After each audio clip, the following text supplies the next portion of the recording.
30 provocations. Provocation runs through the heart of the dynamic with the narcissist. This is because, by provoking you, we are seeking to assert control over you in some way. We are also looking to draw fuel from you.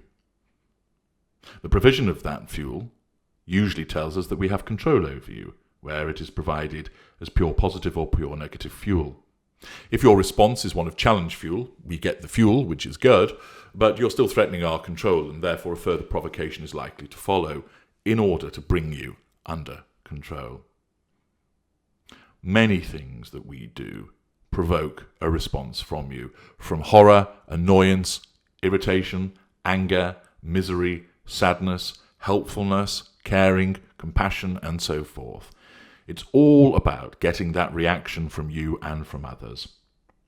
And the provocations that we can cause as a consequence of what we say are favoured because that's easy to do, effective, fast, and of low energy usage. Words are our weapons. Where they're used by the less articulate lesser and often very articulate mid-rangers, it's done without really knowing the true purpose. Where it's undertaken by graters or the ultra, we know full well why we've said what we've said, although, of course, we won't admit that to you. These words are indeed our weapons of provocation, easy to use, low in energy expenditure, but with such potential. The capacity to charm, to flatter, to instill joy, to create desire, love, and passion, to engender affection, and much more besides. Words can be used to soothe, to convince, to persuade, and to calm. Those words, of course, can also be used to hurt, to upset, to annoy, and frustrate. Cutting comments, acidic accusations, and pernicious put-downs, all wielded as part of provocation.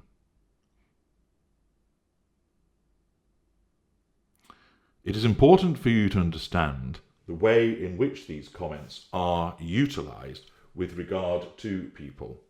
So, for instance, they will be reserved most often for strangers and minions, where we utilise one-off provocations in order to reinforce our superiority through the assertion of control and to show off in front of you our primary source. We don't have a facade to maintain with a newspaper vendor, where mid-range, greater or ultra, or with regard to, say, a waitress or the driver of another motor vehicle. They will invariably suffer the caustic words to allow the provision of fuel to us by their shocked and upset reactions, to assert control over them. And also, in certain instances, to receive fuel and the assertion of control over you indirectly by reason of your admiration or approval at our masterful handling of the incompetent person dealing with us. You are being triangulated as we dole out one of these provocations towards the hapless individual. Those who form the facade rarely receive the lash of our tongue unless they deceive us and become treacherous and threaten our control, and the need for control outranks the preservation of the facade. For the most part, those in the facade only ever really experience the pouring of honey in their ears and the sugar-coated pleasantries which are designed to keep the loyal, non-intimate secondary sources of family, friends, colleagues, etc. under our control and to maintain the facade to our benefit. 3. The worst of these provocations are directed sometimes at intimate partner secondary sources, dirty little secrets, but primarily the intimate partner primary source. The issuing of nasty, malevolent and hurtful comments is safe for that individual during sustained devaluation in order to assert the maximum control and draw fuel. Slurs about your life, your appearance, your family, your interests, your job and your friends will be routinely hurled at you. This will happen repeatedly, like a machine gun, firing our bilious bullets towards you. We also like to wield a showstopper of a comment, a particularly chilling comment which is designed to drive a shard of ice through your heart. The type of comment would leave you in a stunned silence at the malevolence that is conveyed through it. The nature of the comment leaves you horrified that somebody would say that to you, somebody who is meant to love and cherish you, somebody who once said the most wonderful things to you, And, of course, will do so again in maybe the following day or a week's time as a consequence of a respite period.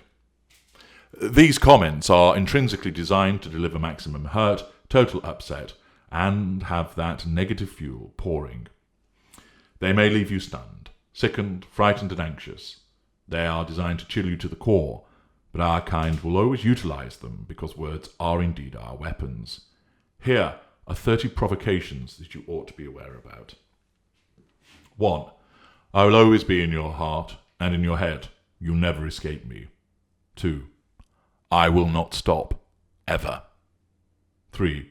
You know, I thought about your funeral before and it troubled me. It troubled me because I'll no longer be able to punish you. 4. Nobody likes you. It's why your dad left you, you know. Nobody else will say it, but I will tell you the truth. 5. I hope it takes years of therapy to sort you out. 6. You think this is bad? This is nothing. I'm just getting started. 7. I always know where you are. 8. You are my puppet, and I will never cut the strings. 9. I know everything about you. Remember that. 10. It's strange what can happen when you are asleep. 11. No matter how far you go, I will always find you because I own you. 12. I only chose you because I felt sorry for you. 13. You've no idea what is going through my mind right now, have you? But I know exactly what you're thinking. 14. Go on, scream. Nobody's listening. 15. You are not a person to me. 16. I've caressed you, now I'm going to crush you.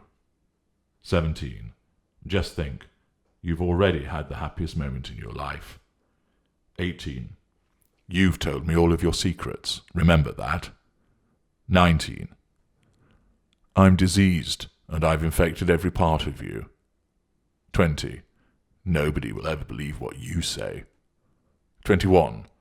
I'm the permanent reminder of all the things that you want to forget. 22. I will teach our children to hate you. 23. I'm going to show you what loneliness really is. 24. This is happening because you are a bad person. 25. I need to cleanse you, and I will not stop until it's done. 26. When you close your eyes, you will only ever see my face. 27. I will never let you go. 28. I will never put you out of your misery. 29. I hate her because she reminds me too much of you. 30. This is what will happen for the rest of your life.